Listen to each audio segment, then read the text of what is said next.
Welcome to J news. ముందుగా headlines చూద్దాం. పాలనలో ఇక స్పీడ్ ఆఫ్ డెలివరింగ్ గవర్నెన్స్. కలెక్టర్లకు సీఎం చంద్రబాబు దిశానిర్దేశం. ప్రజా సమస్యల పరిష్కారంలో వేగం పెంచాలనే సూచన. ప్రజల్లో సంతృప్తి స్థాయి పెంచడంపై దృష్టి పెట్టాలన్న చంద్రబాబు. 15% వృద్ధి రేటు సాధనే లక్ష్యమని స్పష్టీకరణ.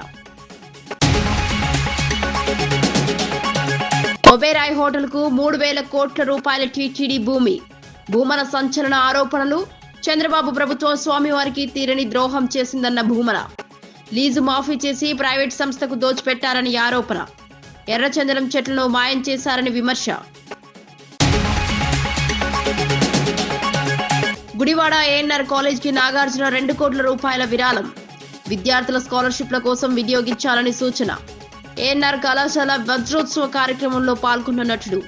తన తండ్రి వేల మంది బంగారు భవిష్యత్తుకు కృషి చేశారని వ్యాఖ్య.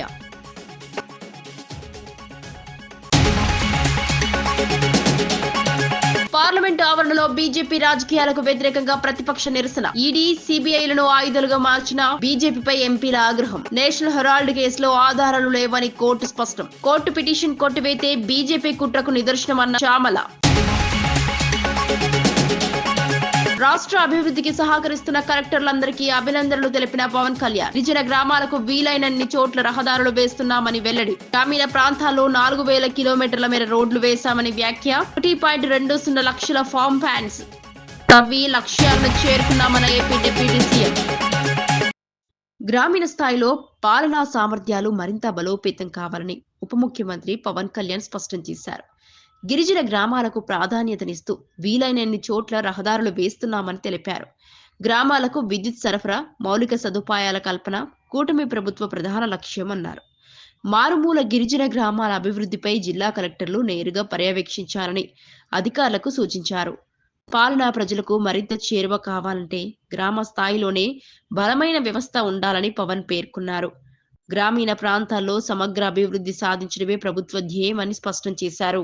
25-26 so far, Narega has provided employment to 41.12 lakh households, generating 15.95 crore person days, reflecting the scale and impact of your efforts. A total of 4,330.20 crore has been paid as wages and 1,056.85 crore spent on material components, showcasing very strong financial and execution capacity at the district level. I appreciate the focused push on digitizing tax and non-tax assessments and improving own source revenues of Gram Panchayats. The rapid scale-up of Swachh Rathams from just 1 in June to 25 today is a commendable achievement. Your efforts have enabled the state to secure first place under RGSA for the number of trainings conducted, a reflection of a strong institutional capacity building. I urge you to sustain the momentum under Swamitva. PM Janman is a transformative initiative for particularly vulnerable tribe groups' habitations in remote tribal areas. And I'm happy to note that the wholehearted support extended by all collectors to line departments. I would like to place a special appreciation on record for the collector Allur Sitaramraju district for securing forest clearances for 79 of 88 works, and the collector Parvatipuram Manyam district for achieving 100% clearance 9 out of 9 works. These efforts reflect true ownership and the willingness to go the extra mile to ensure eagerly execution. Once again, I congratulate all district collectors and look forward to your continued leadership in driving our development agenda forward under the dynamic leadership of Honorable Chief Minister Sri Nara Chandrababu Naidu garu. National Herald కేసులో ఆధారాలు లేవని court స్పష్టం చేసిన నేపథ్యంలో parliament ఆవరణలో విపక్ష ఎంపీల నిరసనలకు దిగారు. బీజేపీ ప్రభుత్వం ఈడీ, సిబిఐ వంటి స్వతంత్ర సంస్థలను రాజకీయ ఆయుధాలుగా వాడుతోందని ఎంపీ చామల కిరణ్ కుమార్ రెడ్డి ఆరోపించారు. ఆధారాలు లేకపోయినా కాంగ్రెస్ నేతలను వేధించాలనే ఉద్దేశంతోనే కేసులు పెట్టారని అన్నారు. ప్రజాస్వామ్య వ్యవస్థను నిర్వీర్యం చేసే ప్రయత్నాలు దేశానికి ప్రమాదకరమని హెచ్చరించారు. న్యాయ వ్యవస్థ తీర్పు బీజేపీ కుట్రలను బట్టబయలు చేసిందన్నారు. ఇలాంటి దుర్వినియోగాన్ని విపక్షాలు ఎప్పటికీ ప్రశ్నిస్తాయని స్పష్టం చేశారు. ఈ యొక్క ప్రొటెస్ట్ నిదర్శనం. ఎందుకంటే గతంలో రాహుల్ గాంధీ గారు సోనియా గాంధీ గారికి ఏ సంబంధం లేదు నేషనల్ హెరాల్డ్ స్కీమ్లో అని చెప్పినా కానీ వినకుండా ఈడీ తీసుకెళ్లి కోర్టులో ఛార్జ్షీట్ దాఖలాలు చేసింది. కోర్టు వారిని బుజ్జగించి అసలు ఏమీ ప్రూఫ్స్ లేని కేసుని ఎందుకు తీసుకొచ్చిరని చెప్పి నిన్న కొట్టివేయడం జరిగింది. ఇది కేవలం ఇది ఒక ఎగ్జాంపుల్ మాత్రమే. ఈ దేశంలో ప్రతిపక్ష పార్టీలను ఎదుర్కోలేక కంటిన్యూగా ఎన్నికలలో పవర్లో ఉండాలి అన్న ఆలోచనతోటి వీళ్ళు చేస్తున్నటువంటి కుట్రలను ఈరోజు ప్రపంచానికి తేటతెల్లం చేయడానికి ఇక్కడ ప్రదర్శన చేసినాం. పై ఉన్న క్రిమినల్ కేసుల నుంచి తప్పించుకునేందుకు జగన్ ప్రయత్నిస్తున్నారని టీడీపీ అధికార ప్రతినిధి మేడా విజయశేఖర్ రెడ్డి తీవ్ర స్థాయిలో విమర్శించారు. అమరావతిలో మీడియా సమావేశంలో మాట్లాడుతూ జగన్ చేసిన అవినీతి దోపిడీకి సంబంధించిన క్రెడిట్ ను ఎవ్వరూ దోచుకోలేరని ఘాటు వ్యాఖ్యలు చేశారు. గత పాలనలో జరిగిన అక్రమాలకు ఇప్పటికీ ప్రజలు బాధపడుతున్నారని అన్నారు. కేసులు ఎదుర్కొనే ధైర్యం లేకపోవడంతో బాధితుడినని చిత్రీకరించుకునే ప్రయత్నం చేస్తున్నారని విమర్శించారు. చట్టం తన పని తాను చేస్తోందని, నేరం చేసిన వారు తప్పించుకోలేరని స్పష్టం చేశారు.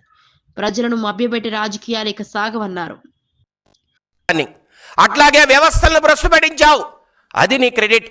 అట్లాగే అవినీతికి ఆలవాలంగా చేసావు ఈ రాష్ట్రాన్ని. నీవు నీ సామంతరాజులు పేరు చెప్పమంటారా? పెద్దిరెడ్డి మిథున్ రెడ్డి, సకల శాఖ మంత్రి సజ్జల రామకృష్ణారెడ్డి, విజయసాయి రెడ్డి, వైవి సుబ్బారెడ్డిని పెట్టుకొని పూర్తిగా ఈ రాష్ట్రంలో లక్షల కోట్ల అవినీతికి పాల్పడ్డావు. దాన్ని లూటీ క్రెడిట్ అంటారు. కాబట్టి నీది క్రిమినల్ క్రెడిట్, నీది లూటీ క్రెడిట్. ఈ రెండింటిని చోరీ చేయగల పరిస్థితుల్లో ఎవ్వరూ ఉండరు. మాకా కర్మ పట్టల. నారా చంద్రబాబు నాయుడు గారు సుపరిపాలనకు, అభివృద్ధికి, ఉద్యోగాల కల్పనకు పెట్టింది పేరు. ఆయనకు ఎవరి క్రెడిట్ని చోరీ చేయాల్సిన అవసరం లేదు. ఆ పరిస్థితే రాదు. ఒక్కసారి ఈ ఉద్యోగ కల్పన విషయానికి వస్తే పోలీసు నియామకాలు నిన్న ఒక్కరోజే 6014 కానిస్టేబుల్ను నిన్న పోలీసులుగా నియమించారు. చంద్రబాబు నాయుడు గారి గత 14 ఏళ్ల పరిపాలనలో మీరు ఒక్కసారి చూస్తే 1999 2004 మధ్య 8198 కానిస్టేబుల్ ఉద్యోగాలు ఇచ్చారు. అట్లాగే 2014 నుంచి 19 మధ్య 9500 పైచిలుకు ఉద్యోగాలు పోలీసు నియామకాలు జరిగాయి. అట్లాగే నిన్న 2025-26లో 6000 పోలీసు ఉద్యోగాలు జరిగినాయి. మొత్తం కలుపుకుంటే 23,600 ఉద్యోగాలు పైబడి ఒక్క నారా చంద్రబాబు నాయుడు గారి సారథ్యంలోని ప్రభుత్వాల్లోనే. పరామర్శ పేరుతో మాజీ సీఎం జగన్ రాజకీయ బల ప్రదర్శనకు దిగుతున్నారని AP building advisory committee chairman Gottimukkala Raghuramaraju తీవ్ర విమర్శలు చేశారు. అమరావతిలో జరిగిన మీడియా సమావేశంలో మాట్లాడుతూ బాధితులను పరామర్శించడమే లక్ష్యమైతే హడావుడి జన సమీకరణ ఎందుకని ప్రశ్నించారు. జగన్ ప్రతిఘటనను రాజకీయ లబ్ధికి వాడుకుంటున్నారని ఆరోపించారు. పరామర్శకు వెళ్లడం ఒక మానవీయ చర్య అయితే దానిని శక్తి ప్రదర్శనగా మార్చడం సరికాదన్నారు. ప్రభుత్వాన్ని ఇబ్బంది పెట్టాలనే ఉద్దేశంతోనే ఇలాంటి డ్రామాలు చేస్తున్నారని మండిపడ్డారు. ప్రజలు ఈ నాటకాలను గమనిస్తున్నారని, తగిన సమయంలో సరైన తీర్పు ఇస్తారని చెప్పారు. వైసీపీ నాయకులు బాధ్యతాయుతంగా వ్యవహరించాలని సూచించారు. మాట్లాడుతున్నాడు, ఆక్రమించుకోవడం కోసం చేశారని చెప్పి మాట్లాడుతూ ఉన్నాడు. అసలు ఈ ఆక్రమణ పర్వం మొదలైంది మీ దగ్గర కదా. నువ్వు ఇవాళ బాధితుల పక్షాన్ని మాట్లాడుతూ ఉన్నావు.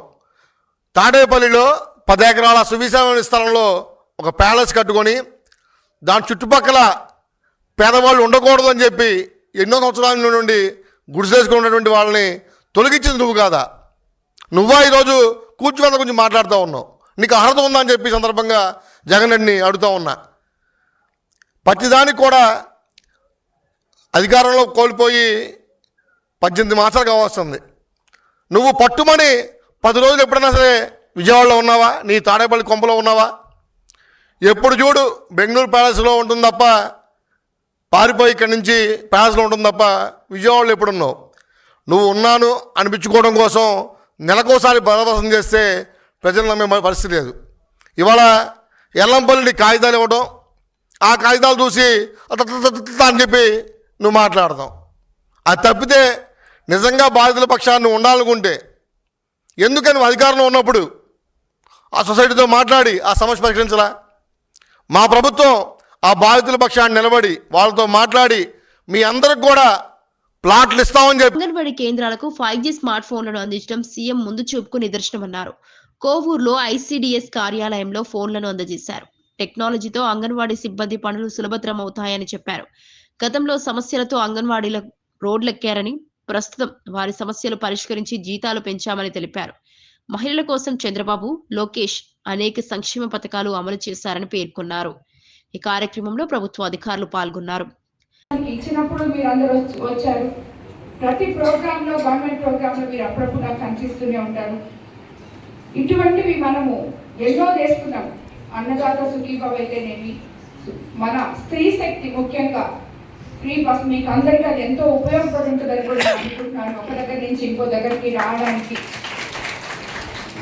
మనం ఏవైతే సూపర్ 6 పథకాలు చెప్పామో అవన్నీ కూడా అమలు చేస్తూ ఇలాగా ఈరోజు అంగన్వాడీ కార్యకర్తలకి ఈ టైంలో ఈ ఫోన్లు అవసరము, ఇవి ఉంటే వాళ్ళు ఇంకా పనిచేయగలరు అని చెప్పి ఈరోజు ఈ కార్యక్రమం పెట్టుకున్నాం. అలాగే స్కూల్స్ రీస్ట్రక్చర్ చేసి స్కూల్స్ అన్ని బాగా చేసి ఎంతోమంది ఇక్కడున్న అంగన్వాడీ వర్కర్లు నేను మీ గ్రామాలకు వచ్చినప్పుడు కానీ, మీ వార్డులకు వచ్చినప్పుడు కానీ, అమ్మ మాకు బిల్డింగ్స్ లేవు, కొత్త బిల్డింగ్స్ కావాలి అని చెప్పి ప్రపోజల్స్ పెట్టున్నారు. అవి కూడా అన్ని ప్రభుత్వం దృష్టికి తీసుకుపోయినాం.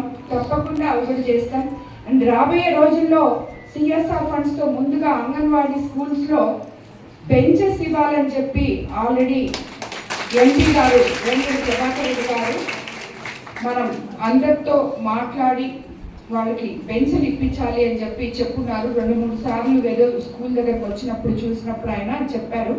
సో దాని మీద కూడా మేము వర్కౌట్ చేస్తున్నాం. మేడం దగ్గర కూడా లిస్టు తీసుకుంటాను. టోటల్గా మన కోవూరు కాన్స్టిట్యున్సీలో చిన్నపిల్లలకి ఎన్ని బెంచ్లు అవసరమో ఆ లిస్టు నాకు కొంచెం ఇవ్వండి మేడం. ఇస్తే దాన్ని బట్టి నేను దాని మీద వర్కౌట్ చేస్తాను. అది చంద్రబాబు నాయుడు గారు మీ కష్టాన్ని గుర్తించారు. ఇంతకుముందు మీరు గత ప్రభుత్వంలో అంగన్వాడీ వర్కర్స్ అందరూ కూడా రోడ్డు ఎక్కడం జరిగింది. అయినా ఎవరు పట్టించుకోలేదు. మనం అధికారంలోకి వచ్చిన తర్వాత, మీరు రిటైర్ అయిన తర్వాత అంగన్వాడీ టీచర్స్కి 1,00,000 రూపాయల లెక్కన, ఆయాలకి 60,000 లెక్కన ప్రభుత్వం మీకు ఆల్రెడీ జీవో ఇవ్వడం కూడా జరిగింది. అందుకు మీ అందరి తరఫున కూడా ముఖ్యమంత్రి చంద్రబాబు నాయుడు గారికి ధన్యవాదాలు తెలుపుకుంటున్నాను. అదేవిధంగా మీ అందరూ ఆ రోజు రోడ్డు మీదకి వచ్చినందువల్ల మీ అందరి మీద ఎన్నో కేసులు ఉన్నాయి. ఆ కేసులన్నీ కూడా తొలగించాలి. వాళ్ళు లేకపోతే మారుమూల ప్రాంతాల్లో ఉన్న ప్రతి ఒక్క గర్భిణీ స్త్రీ కానీ, చిన్న బిడ్డ కానీ ఎంతో అవస్థ పడతారు అని చెప్పి నేను అసెంబ్లీలో కూడా మీ గురించి ఆ కేసును తొలగించాలి. ప్రజా సమస్యలకు చక్కటి పరిష్కార మార్గాలు అన్వేషించాలని, అధికారులంతా ప్రజల సలహాలు, సూచనలు స్వీకరించి ముందుకు వెళ్లాలని మంత్రి పయ్యావుల కేశవ్ సూచించారు. పరిపాలన ప్రజలతో అనుసంధానమై ఉండాలంటే ఫీల్డ్ లెవెల్లో వినిపించే సమస్యలను గమనించాల్సిన అవసరం ఉందన్నారు. ప్రజల నమ్మకాన్ని నిలబెట్టుకోవడమే ప్రభుత్వ బాధ్యత అని స్పష్టం చేశారు. నిర్ణయాలు తీసుకునే ముందు ప్రజాభిప్రాయాన్ని పరిగణలోకి తీసుకుంటే పాలన మరింత సమర్థవంతంగా మారుతుందన్నారు. అధికారులు కేవలం ఫైళ్లకే పరిమితం కాకుండా ప్రజల మధ్య ఉండాలని హితో పలికారు. ప్రజా కేంద్రిత పాలన ద్వారానే అభివృద్ధి సాధ్యమని మంత్రి వ్యాఖ్యానించారు. Strengthening grievance redressal mechanism, ensuring quality and transparency in works, effective interdepartmental convergence and achieving true last mile delivery.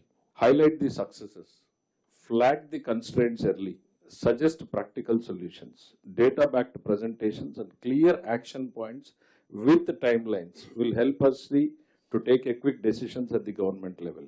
We are confident of translating policy intent into visible outcomes across every district. I once again welcome all of you and wish the conference a productive and outcome-oriented deliberations. ఇంటింటికి సంక్షేమం, సంపద సృష్టే ప్రభుత్వ ప్రధాన లక్ష్యమని revenue శాఖ మంత్రి అనగాని సత్యప్రసాద్ తెలిపారు. ప్రజల జీవన ప్రమాణాలు మెరుగుపడేలా విధానాలు రూపొందిస్తున్నామని చెప్పారు. సంక్షేమ పథకాలు కేవలం కాగితాలకే పరిమితం కాకుండా అర్హుల వరకు చేరేలా చర్యలు తీసుకుంటున్నామన్నారు. భూ సమస్యలు, రెవెన్యూ సంబంధిత ఇబ్బందులను సత్వరమే పరిష్కరించే దిశగా ప్రభుత్వం పనిచేస్తోందన్నారు. ప్రతి కుటుంబం ఆర్థికంగా బలోపేతం కావాలనే ఉద్దేశంతో విధాన నిర్ణయాలు జరుగుతున్నాయని స్పష్టం చేశారు. ప్రజలకు న్యాయం అందించడమే రెవెన్యూ శాఖ ప్రధాన బాధ్యత అని మంత్రి పేర్కొన్నారు. పటిష్టమైన నిర్మాణం ఉండాలి అనే లక్ష్యంతో ఈ యొక్క కార్యక్రమం చేస్తాను. ఎందుకంటే గత పాలకుడు ఒకే ఒక కలెక్టర్ కాన్ఫరెన్స్ పెట్టాడు. అది కూడా ఒక మంచి కట్టడంలో పెట్టి ఆ కట్టడాన్ని కూలకొట్టి 30 సంవత్సరాలు ఈ రాష్ట్రానికి తీసుకెళ్లాడు. కాబట్టి ఈ రాష్ట్రానికి మనందరం సమిష్టిగా పనిచేసి పునర్నిర్మించాలనే లక్ష్యంతోనే మనం ఇంత ఒక కార్యాచరణతో ముందుకు వెళ్తా ఉన్నాం. గవర్నెన్స్ అంటే అకౌంటబిలిటీ, గవర్నెన్స్ అంటే ట్రస్ట్, గవర్నెన్స్ అంటే ఈక్విటీ అండ్ ఇంక్లూజివ్స్ అని నమ్మి అది ఆచరణ చేసే గొప్ప నాయకుడు మనకు ఉన్నాడు. కాబట్టి ఈరోజు ప్రపంచం అంతా కూడా మన ఆంధ్రప్రదేశ్ వైపు చూస్తుంది. ఎందుకంటే మనం చూసాం, మన విశాఖలో సిఐఐ సమ్మిట్ దానికి నిదర్శనం. స్పీడ్ ఆఫ్ డూయింగ్ బిజినెస్ అని చెప్పి మనం ఏదో చేస్తా ఉన్నాం. 18 నెలల్లో దాదాపుగా 20 లక్షల కోట్లు పైగా రూపాయలు మనం పెట్టుబడి తెచ్చామంటే అదొక చరిత్ర. టీం కూటమితోనే అది సాధ్యమైందని చెప్పేసి కూడా నేను తెలియజేస్తా ఉన్నాను. 1 ఫ్యామిలీ 1 ఆంటర్‌ప్రెన్యూర్, అలాగే పబ్లిక్ పీపుల్ ప్రైవేట్ పార్ట్నర్షిప్ అనేది P4 లాంటి కార్యక్రమాలు ఒక మిషన్ మోడ్లో మనం ముందుకు తీసుకెళ్తా ఉన్నాం. ప్రతి ఇంటికి సంక్షేమం, ప్రతి ఇంటికి సంపద. వివిధ శాఖల నుంచి కూడా మనకి ఎన్నో గ్రీవెన్స్ వస్తాయి. ముఖ్యంగా రెవెన్యూ, పోలీస్, మున్సిపల్ డిపార్ట్మెంట్స్ ఇవన్నీ వస్తూ ఉంటాయి. వీటిపైన కలెక్టర్లందరూ కూడా ప్రత్యేక శ్రద్ధ పెట్టాల్సిన అవసరం ఉంది. శీతాకాల విడిదిలో భాగంగా రాష్ట్రపతి ద్రౌపది ముర్ము హైదరాబాద్ కు చేరుకున్నారు. శనివారం ఉదయం హకీంపేట విమానాశ్రయానికి ప్రత్యేక విమానంలో వచ్చిన రాష్ట్రపతికి తెలంగాణ ప్రభుత్వం తరపున అధికారికంగా ఘన స్వాగతం పలికారు. విమానాశ్రయ ప్రాంగణంలో గవర్నర్ జిష్ణుదేవ్ వర్మ, ఉప ముఖ్యమంత్రి భట్టి విక్రమార్క, రాష్ట్ర మంత్రులు సీతక్క, శ్రీధర్ బాబు తదితరులు రాష్ట్రపతిని ఆత్మీయంగా స్వాగతించారు. రాష్ట్రపతి రాక సందర్భంగా హకీంపేట విమానాశ్రయం పరిసర ప్రాంతాల్లో భద్రతను కట్టుదిట్టం చేశారు. పోలీస్, భద్రతా బలగాలు విస్తృతంగా మోహరించి ముందస్తు చర్యలు చేపట్టారు.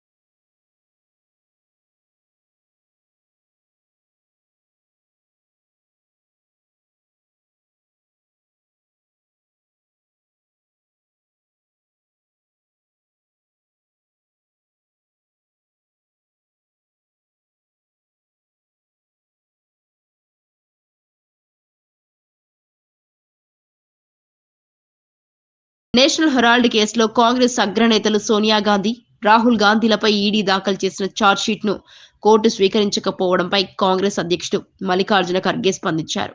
న్యాయమే గెలిచిందని ఆయన వ్యాఖ్యానించారు. సిబిఐ, ఈడీ వంటి సంస్థలను ఉపయోగించి కాంగ్రెస్ నాయకులను వేధిస్తున్నారని విమర్శించారు. సత్యమేవే జయతి అనే నినాదంతోనే కాంగ్రెస్ ముందుకు సాగుతుందన్నారు. ప్రజాస్వామ్యంలో స్వతంత్ర సంస్థలను రాజకీయ ప్రయోజనాల కోసం వాడటం ప్రమాదకరమని ఖర్గే హెచ్చరించారు. ఈ తీర్పు న్యాయ వ్యవస్థ స్వతంత్రతకు నిదర్శనమని పేర్కొన్నారు. फाइटर्स ने एक पेपर को एस्टैब्लिश किया कि आज़ादी दिलाने के लिए, लेकिन ये लोग आज मनी लैंडिंग, सीबीआई ऐसे एजेंसीज को उपयोग करके हमारे कांग्रेस नेताओं को बदनाम कर रहे हैं. खासकर गांधी फैमिली को उन्होंने सताने के लिए ही ये केस डाला है, नहीं तो इसमें कुछ नहीं है और कोई एफआईआर नहीं है. कोई प्राइवेट पर्सन एफआईआर डालता है, उसके ऊपर एक कार्रवाई करते हैं.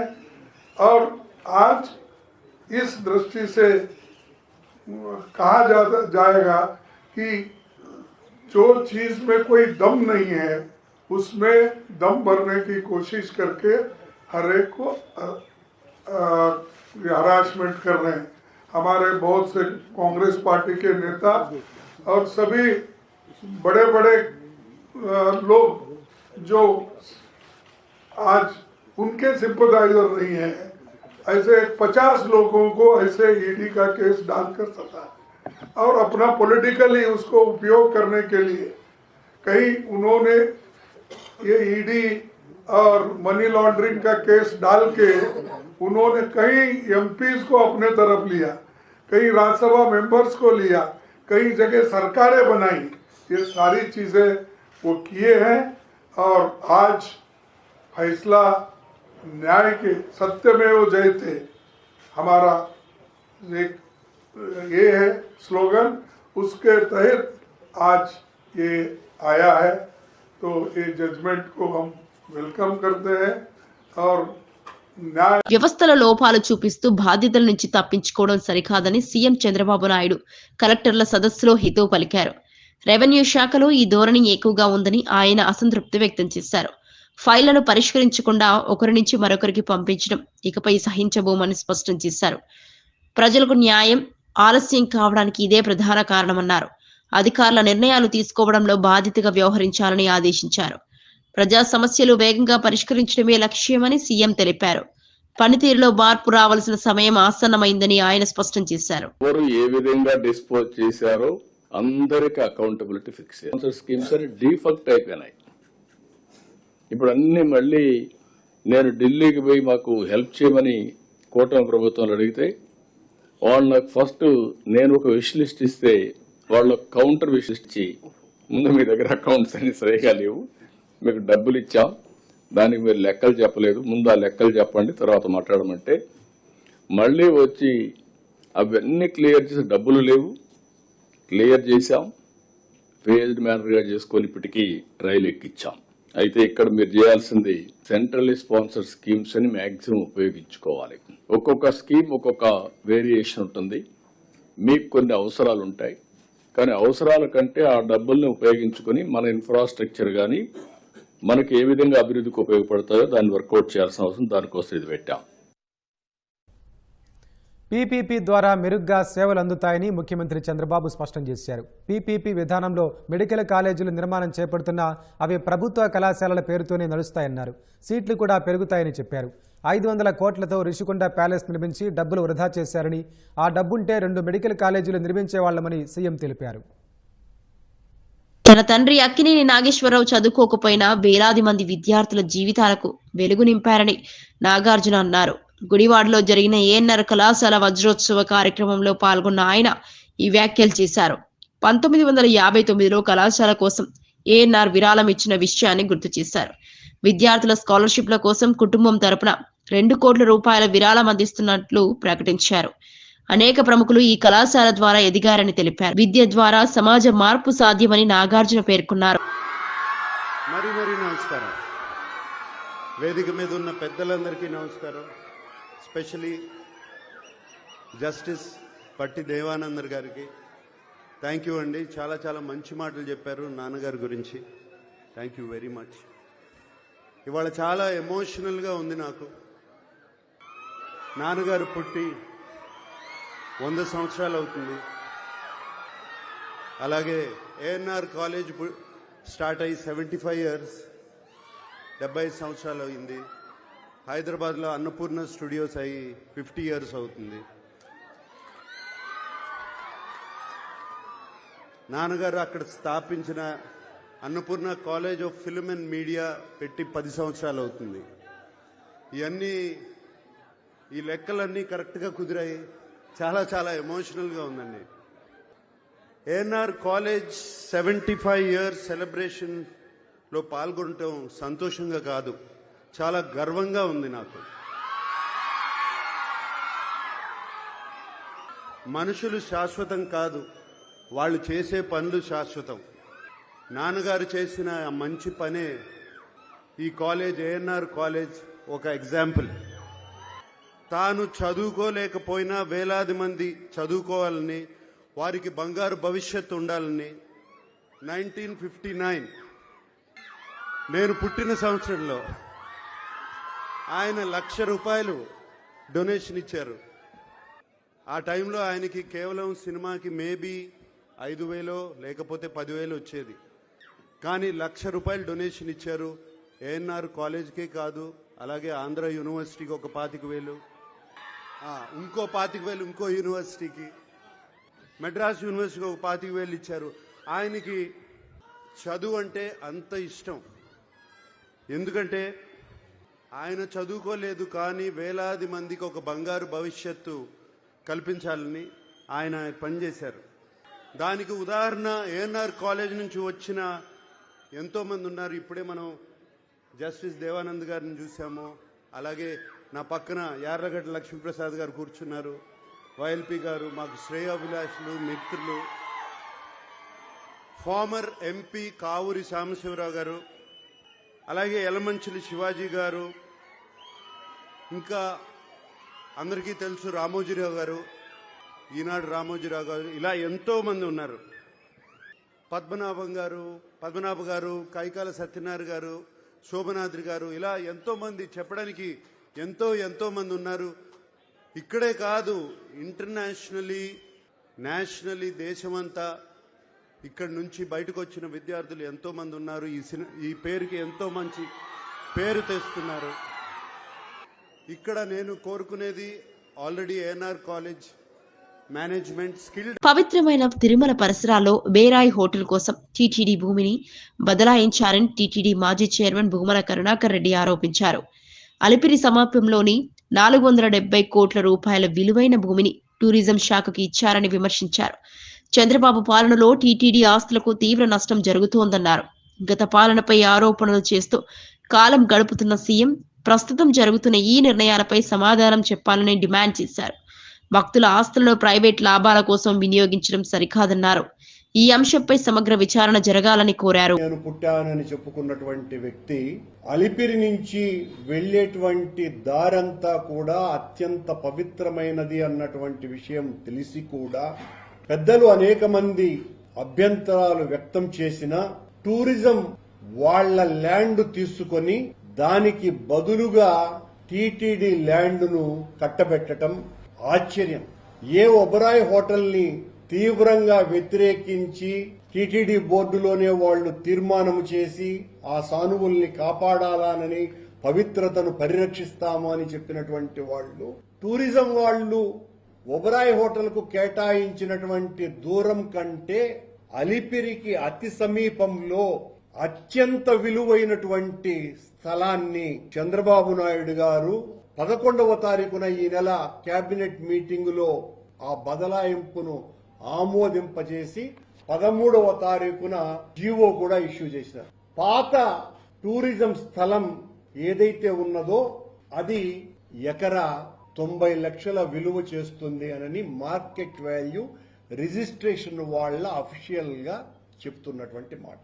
ఈ రోజున టూరిజం వాళ్లకు టీటీడీ ఇచ్చినటువంటి స్థలం గజం 49,000 రూపాయలు మార్కెట్ వాల్యూ, రిజిస్ట్రేషన్ వాల్యూ ప్రకారం. అంటే ఎకరా 4,800 గజాలు చొప్పున ఎకరాకి 26,52,00,000 రూపాయలు. అంటే 20 ఎకరాలు 460 కోట్ల రూపాయలు. టూరిజం దగ్గర నుంచి తీసుకున్నటువంటి ఆ ల్యాండ్ ఖరీదు ప్రభుత్వ లెక్కల ప్రకారము 18 కోట్లు. ఈ రోజు టీటీడీ స్థలాన్ని వార్తలు ముగించే ముందు ముఖ్యాంశాలు మరోసారి.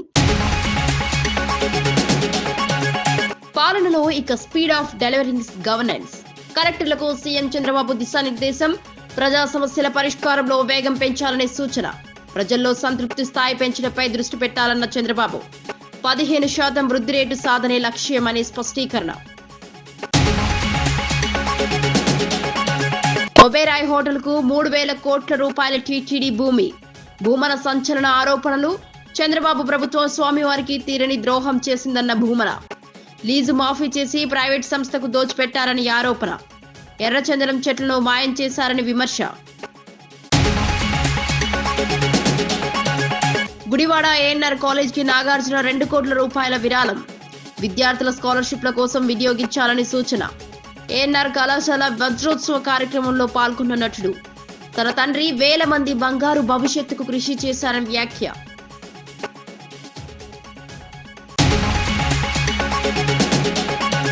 పార్లమెంట్ ఆవరణలో బీజేపీ రాజకీయాలకు వ్యతిరేకంగా ప్రతిపక్ష నిరసన. ఈడీ, సిబిఐలను ఆయుధాలుగా మార్చిన బీజేపీపై ఎంపీల ఆగ్రహం. నేషనల్ హెరాల్డ్ కేసులో ఆధారాలు లేవని కోర్టు స్పష్టం. కోర్టు పిటిషన్ కొట్టివేతే బీజేపీ కుట్రకు నిదర్శనమన్న చామల.